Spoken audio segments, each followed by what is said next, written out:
कहना चाहता हूँ जंतर मंतर का सीजन 2 बहुत ही जल्द शुरू होने जा रहा है। हमें परेशान करने की कोशिश करते हैं, उतना हम लोगों की मदद कर देते।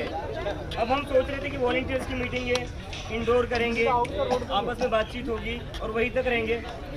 अब इन लोगों ने क्या किया, जहाँ मीटिंग होने वाली थी उसके होटल को धमकाया, कहा कि यहाँ पर कॉकरोच जनता पार्टी वालों की मीटिंग करने दोगे तो तुम्हें उल्टा लटका देंगे। अब उसकी वजह से हमें इस गार्डन में मीटिंग करनी पड़ी।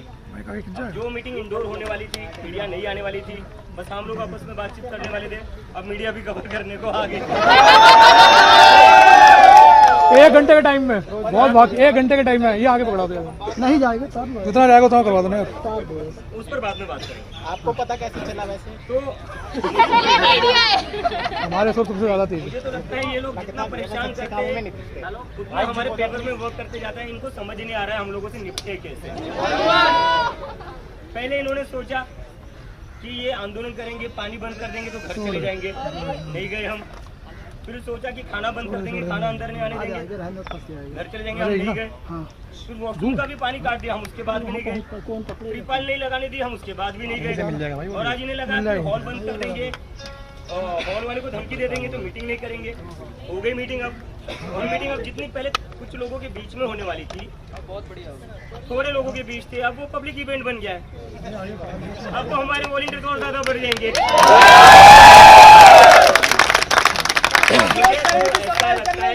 मुझे तो लगता है ये लोग हर जगह जंतर मंतर बनवा कर ही मानेंगे। और जितना आप लोग हमारी आवाज को दबाने की कोशिश करोगे उतनी हमारी आवाज। रिलेशनशिप कोचेस की डिमांड्स दिन ब दिन बढ़ रही है और कारण है कि इंडिया में 10 में से 6 रिलेशनशिप किसी न किसी प्रॉब्लम से जूझ रहे हैं।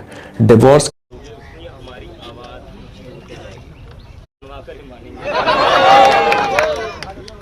और जितना आप लोग हमारी आवाज को दबाने की कोशिश करोगे उतनी हमारी आवाज।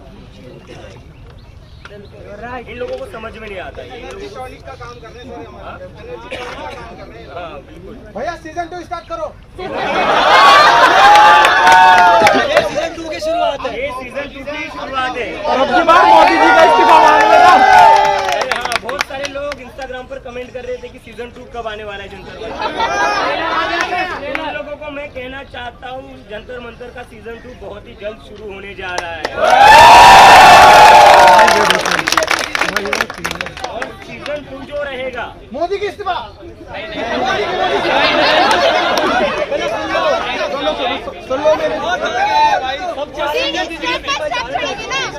चलो बोलना दो भैया। चाहते हो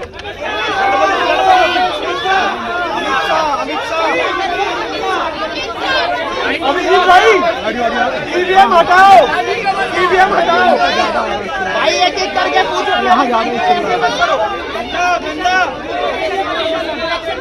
भाई एक एक करके पूछो। हाथ तो बोलो ये इधर। हेलो भाई इधर चले, हाथ पूरा ब्लॉक हो रहा है, हाथ में चलाओ, ऐसा मुंह से बोल रहा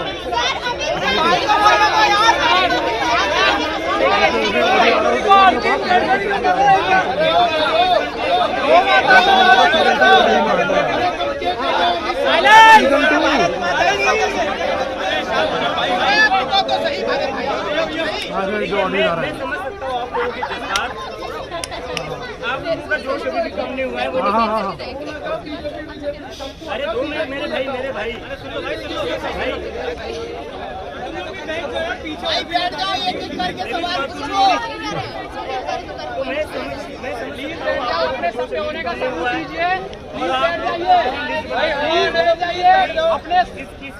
अपने वापस लाइए।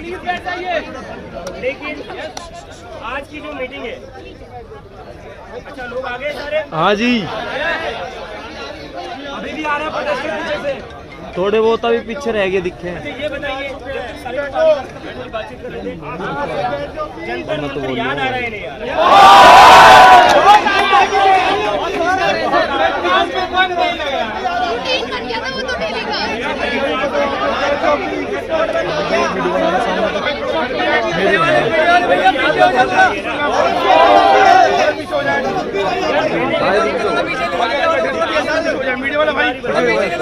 हम लोग जिले नगर में आए थे, बैंकेट बुक किया था, जहाँ से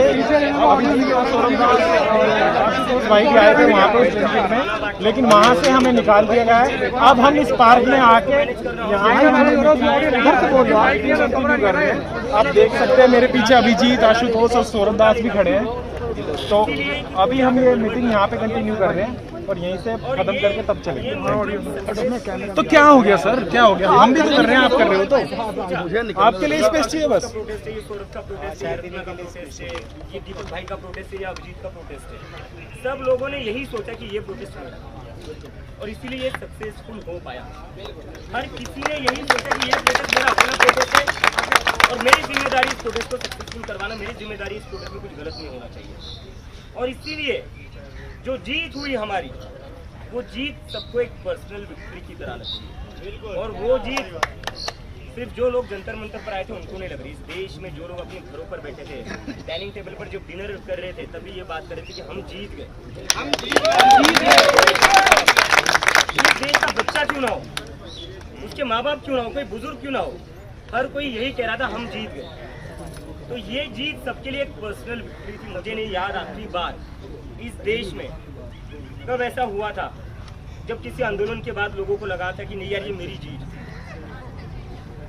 चाहे किसी भी पॉलिटिकल पार्टी के हो, मेरे घर पर कई सारे लोग मुझे मिलने आ रहे, उसमें अभी थोड़े दिन पहले बीजेपी के लोग भी आए थे और कान में आकर कहते हैं कि भैया हम ना बीजेपी से, लेकिन बड़ी खुशी हुई जब इस्तीफा आया। ये हुआ है, मैं झूठ नहीं कह रहा हूँ, ये हुआ है। बीजेपी को भी फैन बना दिया अभिजीत भाई ने। देखो बात ये है कि मुद्दों की बात करोगे ना तो फर्क नहीं पड़ता कौन सी पार्टी करो, क्योंकि बीजेपी वालों के बच्चे भी तो पढ़ाई करते हैं। जो मंत्री है उनके बच्चे तो बाहर चले जाते हैं पढ़ने, लेकिन जो बीजेपी का कार्य करता है उसके बच्चे भी तो नॉर्मल स्कूल में ही जाते हैं, उसको भी तो 1-1 लाख फीस भरनी पड़ती है। उसके पास कहाँ से आ रहा है पैसा? उसके पास तो पैसा नहीं आएगा। पैसा जो आ रहा है एमएलए के पास आ रहा है, एमपी के पास आ रहा है, मिनिस्टर्स के पास आ रहा है, लेकिन जो कार्य करता है, जो दिन भर अपनी चप्पलें घिसाता है इन लोगों के पीछे, उसके बच्चे के लिए क्या होता है? कुछ नहीं होता। तो इसीलिए बीजेपी के कार्यकर्ताओं को भी लगा कि नहीं, धर्मेंद्र प्रधान के इस्तीफे के बाद हमारी जीत। तो इसलिए मैं कह रहा हूँ बार बार कि जब तक हम पब्लिक के मुद्दों पर बात करेंगे तब तक फर्क नहीं पड़ता है कि कौन सी पॉलिटिकल पार्टी की आइडियोलॉजी है, आपकी क्या आइडियोलॉजी है, आप कौन सी पार्टी को सपोर्ट करते हैं। जंतर मंतर पर झोंक दिया था खुद को, 36 दिन बैठे थे हम, 45 डिग्री की धूप में भी बैठे थे, जब बारिश हुई तब भी बैठे थे, जब आंधी चली थी तब भी बैठे थे, जब लाठी चार्ज हुआ तब भी बैठे थे, उसके बाद आज भी बैठे हैं और आज भी बैठे थे और आज भी बैठे और आगे भी तैयारी है और जहाँ जहाँ बैठने की जरूरत पड़ेगी वहाँ बैठेंगे। रांची का भी और एक बात तो है कि थोड़ा सतर्क रहिए, हमसे एक बार हम बैठ गए तो उठते नहीं है, फिर उठना उन लोगों को पड़ता है। अगर हम बैठ गए तो आपको आपकी कुर्सी से उठना पड़ेगा।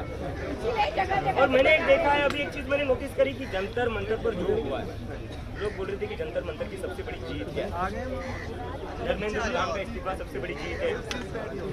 पुलिस वाले सर आए, सर एक छोटी मीटिंग है, धरना नहीं दे रहे, मीटिंग है, मीटिंग करके चले जाएंगे हम, ठीक है?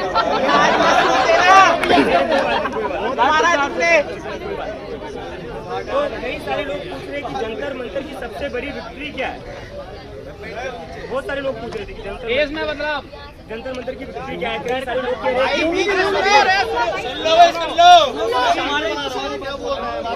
कि जंतर मंतर की सबसे बड़ी विक्ट्री क्या। कई लोग कह रहे हैं कि धर्मेंद्र प्रधान का इस्तीफा सबसे बड़ी विक्ट्री है। धर्मेंद्र प्रधान का इस्तीफा जरूरी था अकाउंटेबिलिटी की। जंतर मंतर की जो सबसे बड़ी विक्ट्री थी वो ये है कि इस देश के अंदर लोगों के अंदर से जो उनका डर था वो डर खत्म हो गया।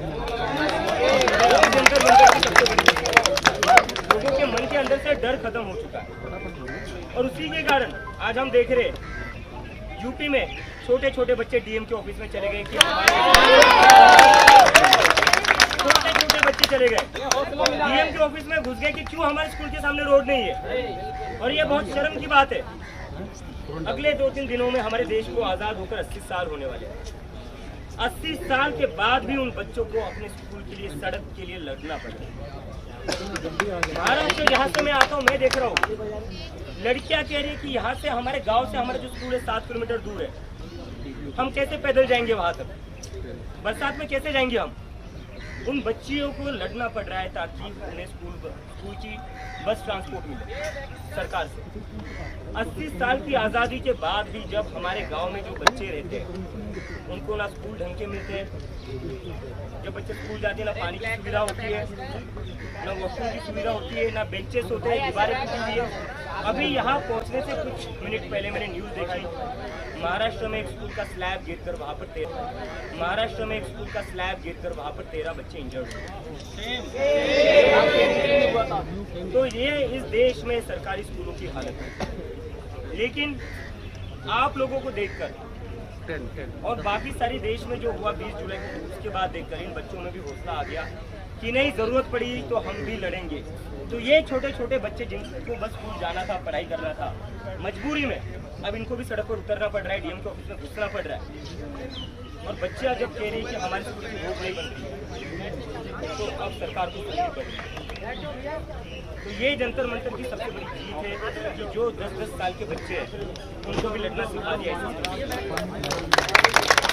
ये जंतर मंतर की सबसे बड़ी 10-10 साल के बच्चों को भी सरकार के खिलाफ लड़ना सिखा दिया है, सिस्टम से सवाल करना सिखा दिया है, और सड़कें भी ठीक करवा दी उन बच्चों ने। 12-12 साल की वीडियो बनाई थी, दूसरे दिन सड़कें ठीक हो गई। ये जंतर मंतर की सबसे बड़ी, इस देश को जंतर मंतर ने उसकी अपनी आवाज वापस दिलाई है, हिम्मत वापस दिलाई है, और सवाल पूछने की ताकत आ गए ना सर। तो अभी मैं आपको एक बहुत ही इम्पोर्टेंट चीज़ आज जिसके लिए हमने मीटिंग बुलाई थी, और उसके लिए मैं आप लोगों को बताना चाहता हूँ। 15 अगस्त को हम एक बहुत बड़ा कैंपेन शुरू करने जा रहे हैं, जिसमें आप सभी को कंट्रीब्यूट करना है। कंट्रीब्यूट नहीं करना है, जैसे जंतर मंतर पर आप सबने सोचा था कि नहीं ये मेरा प्रोटेस्ट है, ये मेरा आंदोलन है, मुझे इसमें खुद को झोंकना है, वैसे ही आपको फिर से सोचना है। 15 अगस्त से हम शुरू करेंगे गाँव में जाना। मेरा जो गाँव है तो वहाँ जाऊँगा, वहाँ पर जो स्कूल है मैं वो स्कूल देखूँगा, वो स्कूल की हालत क्या है। उसके बाद मैं वहाँ के सरपंच से रिक्वेस्ट करूँगा कि सर 15 अगस्त से हम शुरू करेंगे गाँव में जाना। मेरा जो गाँव है तो वहाँ जाऊँगा, वहाँ पर जो स्कूल है मैं वो स्कूल देखूँगा, वो स्कूल की हालत क्या है। उसके बाद मैं वहाँ के सरपंच से रिक्वेस्ट करूँगा कि सर प्लीज़ स्कूल ठीक करिए। उसमें जो मदद लगेगी वो मदद हम करने को तैयार हैं। दीपक जी, एक मिनट में आपसे एक सवाल पूछना चाहता हूँ। आप बहुत अच्छा कार्य कर रहे हो, आप एक सेकंड के लिए मैं बात करूँ। बिल्कुल आपका हम सुनिए।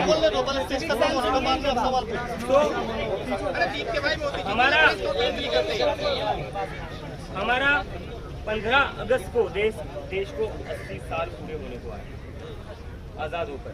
हो रहे या नहीं हो रहे?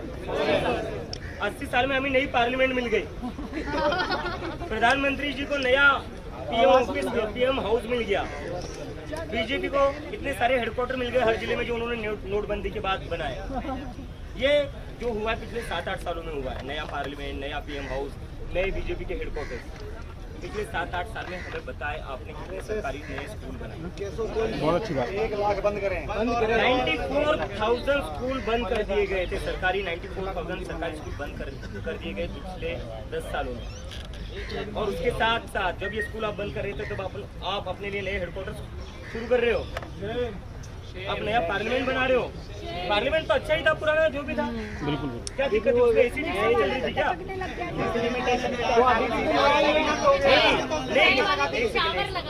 नहीं, या उसमें लाइटिंग अच्छी आ रही थी बनाने के लिए। पुराने पार्लियामेंट में क्या खराबी थी? पुराने पीएम हाउस में क्या खराबी थी जो आपको हजारों करोड़ों झोंक कर नया पीएम हाउस बनाना पड़ा? क्या बस इंस्टाग्राम की रील में बैकग्राउंड अच्छा आना चाहिए इसलिए आपने नया घर बना लिया? क्या जरूरत थी? इन हजारों करोड़ों में जो आपने नया पीएम हाउस बनाने में लगाए, नई पार्लियामेंट बनाने में लगाए, इसमें देश के हजारों सरकारी स्कूल किए जा सकते थे। वो तो बंद कर रहे हैं। बिल्कुल, लेकिन नहीं किए। क्यों नहीं किए? क्योंकि इनमें से किसी के भी नेता उन सरकारी स्कूलों में उनके बच्चे नहीं पढ़ते। इनके बच्चे वही पढ़ते जहाँ से मैं पढ़कर आया हूँ, बॉस्टन में, कोलंबिया में, न्यूयॉर्क में, लंदन में। इनके बच्चे सरकारी स्कूलों में नहीं जाते। अगर इनके बच्चे सरकारी स्कूलों में जाते ना तो ये हेडक्वार्टर की जगह, पीएम हाउस की जगह सरकारी स्कूल बनाते। इनके अपने बच्चे नहीं पढ़ते वहाँ पर। तो 15 अगस्त को हम अपना कैंपेन शुरू करने जा रहे हैं, स्कूल ठीक करो। स्कूल ठीक करो इस कैंपेन का नाम रहेगा। और हम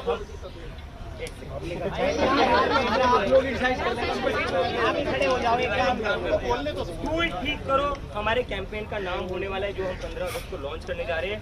80 साल हो चुके हैं देश को आज़ाद होने के बाद। 80 साल में अगर सबसे ज़्यादा कोई चीज़ हम लोगों ने इग्नोर करी है, सबसे ज़्यादा कोई निगलेक्ट करी है, जिस पर ज़रा भी ध्यान नहीं दिया है, वो है गांव में पढ़ने वाले बच्चे, गांव में छोटे छोटे बच्चे। आपने IIT बना दिए, IIMs बना दिए। अरे जो किसान का बच्चा है, जो मजदूर का बच्चा है, जब उसकी 10वीं तक की पढ़ाई अच्छी नहीं हो पाती है तो IIT और IIMs में कैसे जाएगा? एम्स में कैसे जाएगा? IIM में कैसे जाएगा? जब तक उसको अच्छी प्राइमरी एजुकेशन नहीं मिलेगी वो कैसे जाएगा? और जब उसके माता पिता महीने के बस 10,000 कमाते हैं, उसमें से वो कैसे जाकर कॉलेज की डिग्री लेगा? तो इसलिए 15 अगस्त के बाद कॉकरोच जनता पार्टी का जो फोकस रहेगा वो इस देश के गांव में रहेगा, गांव में जो बच्चे हैं उन पर रहेगा। क्योंकि हम ऐसा मानते हैं कि इस देश का जो भविष्य है वो बस प्राइवेट स्कूल में पढ़ने वाले बच्चे नहीं है। जो गांव के स्कूलों में बच्चे पढ़ते हैं, जो बच्चे गांव में रहते हैं, वो इस देश का सही मायनों में भविष्य है। और ऐसे ही गांव से बच्चा पढ़कर आया था जिसको हम मिसाइल मैन कहते हैं। अगर हम बच्चों को अपॉर्चुनिटी दे, अगर हम उनके लिए काम करें, अगर हम अपने गांव में बच्चों को सपोर्ट दे, स्कूल ठीक करें, तो एक अब्दुल कलाम ने ऐसे हमें हजार अब्दुल कलाम मिलेंगे। बहुत अच्छी बात, बहुत अच्छी। अब्दुल कलाम जी बने क्योंकि उनमें वो जिद थी, उनमें वो लगन थी जो हर बच्चे में होती है, लेकिन जरूरत होती है सपोर्ट। उनके फैमिली ने उनको बहुत सपोर्ट किया था, लेकिन हर परिवार अपने बच्चों को ऐसा सपोर्ट नहीं कर सकता, इंकरेज नहीं कर सकता। मैं गांव में जाया करता था जब छोटा हुआ करता था छुट्टियों में, तो मैंने देखा है कि मेरे जितने भी गांव के दोस्त थे, मैं गांव में छुट्टियों में खेलने जाया करता था। वो छुट्टियों में क्या करते थे? कंस्ट्रक्शन के काम पर जाते थे, ईंटें बनाने जाते थे।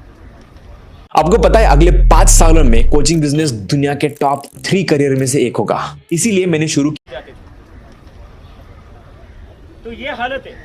जिस उम्र में मैं अपने गांव में खेलने जाया करता था, तब मैं जाकर देखता था जो मेरे चाचा के लड़के, मेरी बुआ के लड़के, मेरे जो दूसरे दोस्त थे गांव के, वो कोई गैरेज पर जा रहा है काम करने, कोई ईंटों की भट्टी पर जा रहा है काम करने, कोई कंस्ट्रक्शन के इस पर जा रहा है काम करने। और कौन सी उम्र में? 14 साल 15 साल पढ़ने की उम्र में। और उसके बाद मैंने एक चीज़ देखी, काम करने जाता है ना, उसके बाद वो ये रहता है कि यार 10वीं पढ़ ली, अब आगे पढ़कर मेरा क्या होगा? मैं थोड़ी ना कोई डिग्री ले पाऊंगा, मैं थोड़ी ना कोई इंजीनियर बन पाऊंगा, डॉक्टर बन पाऊंगा। तो वो करता क्या है? फिर वो सोचता है कि नहीं यार मैं कंस्ट्रक्शन में ही लग जाता हूँ, नहीं यार मैं ईंट के भट्टों में ही लग जाता हूँ। ये सच्चाई है, ये मैंने देखी है। क्योंकि मेरे कई सारे दोस्त, अभी भी मैं गाँव में जाता हूँ तो कोई गैरेज खोलकर बैठा है, कोई कंस्ट्रक्शन का काम कर रहा है लेबर का, और मैं पूछता हूँ कि तू कैसा है, क्या चल रहा है? तो कहता है भाई यही है हमारा हाल, देख ले। और मुझे बहुत बुरा लगता है क्योंकि ये वही बच्चे जिनके साथ मैं बचपन में खेला करता था। मैं तो पढ़कर अमेरिका चला गया, वो बच्चे भी जा सकते थे, लेकिन फर्क उनमें और मुझ में ये था, मेरी स्कूलिंग प्राइवेट स्कूल से हुई थी, वो सरकारी स्कूलों में जाते। उनमें और मुझ में ये फ़र्क था। और एक फ़र्क था कि मैं थोड़ा अच्छे शहर में पला बड़ा, वो गांव में पले बड़े। अगर वो शहर में पढ़ते लिखते बड़े होते तो वो भी अमेरिका जा सकते थे, उनको भी मिलती वो अपॉर्चुनिटी। लेकिन चूँकि वो गांव में थे, वहाँ पर किसी की नज़र नहीं जाती, वहाँ पर ना सरकार की नज़र जाती है, ना शहरों में जो लोग रहते हैं। I am very sorry to say this, हम जो शहरों में लोग रहते हैं, हम भी अपने गांव में, जैसे कि मैंने कहा ना, मैं खुद खेलने के लिए जाता था। मेरे लिए गांव को जाना मतलब क्या है? खेलने जा रहा हूँ, मज़े करने जा रहा हूँ। लेकिन उन लोगों की जो ज़िंदगी है वो संघर्ष है, हर रोज़ एक संघर्ष है। तो इसलिए हम चाहते कि गांव में जितने भी बच्चे हैं, इसके बाद कॉकरोच जनता पार्टी का सबसे बड़ा फोकस होना चाहिए गाँव में रहने वाले बच्चों से। क्योंकि इस देश का भविष्य बस प्राइवेट स्कूल में पढ़ने वाले बच्चे नहीं, गाँव में पढ़ने वाले बच्चे भी हैं। हम चाहते हैं कि गाँव वो भी उस कॉन्फिडेंस से नीट की तैयारी करे, वो भी उस कॉन्फिडेंस से जेईई की तैयारी करे। और वो भी कहे जब वो 8वीं या 9वीं में हो, जब हम कहते हैं ना आपके कजन्स होंगे, आप पूछते होंगे कि क्या करना है, जेईई की तैयारी करने जा रहा हूँ, नीट की तैयारी करूँगा, या डेटा साइंटिस्ट बनना है, या रिसर्च में जाना है, या PhD करनी है। हम चाहते हैं कि गाँव के बच्चे भी ये बात बोले, कोई ये ना कहे कि नहीं मैं तो कंस्ट्रक्शन करने जा रहा हूँ। मैं तो गन्ने के खेतों में गन्ने काटने जा रहा हूँ, मैं ईंट के भट्टों पर जा रहा हूँ। ये नहीं होना चाहिए उनका जवाब होना चाहिए मैं भी डॉक्टर बनूंगा, मैं भी इंजीनियर बनूंगा। जब तक ये जवाब हमें मिलता नहीं गांव के बच्चों से, तब तक हमें उन गांव के बच्चों के लिए काम करना है। तो मैं आप सबका कमिटमेंट चाहता हूँ, आप सारे लोग अपने अपने गाँव में जाए, क्योंकि मैं समझता हूँ आप भले ही शहरों में रहते हो, लेकिन सारे लोग तो गांव से ही आए ना। शायद आपके पापा आ चुके होंगे शहरों में, जैसे मेरे पापा आ चुके थे, लेकिन आपके दादा नाना सारे खेती करते होंगे। मैंने यही चीज कही थी कि असली भारत जो है वो गांव में बसा है, और बिना इस असली भारत के जहाँ गांव बसता है, बिना उसका विकास नहीं है, देश का विकास नहीं हो सकता। फिर 2047 नहीं, सॉरी क्या 2047 है ना, 3047 4047 में भी ये इंडिया डेवलप नहीं होगा जब तक हम अपने गांव का विकास नहीं करेंगे। क्योंकि हमने देख लिया दावे, स्मार्ट सिटी कहते थे, कितने स्मार्ट सिटी चल रहे हैं? क्या हाल है स्मार्ट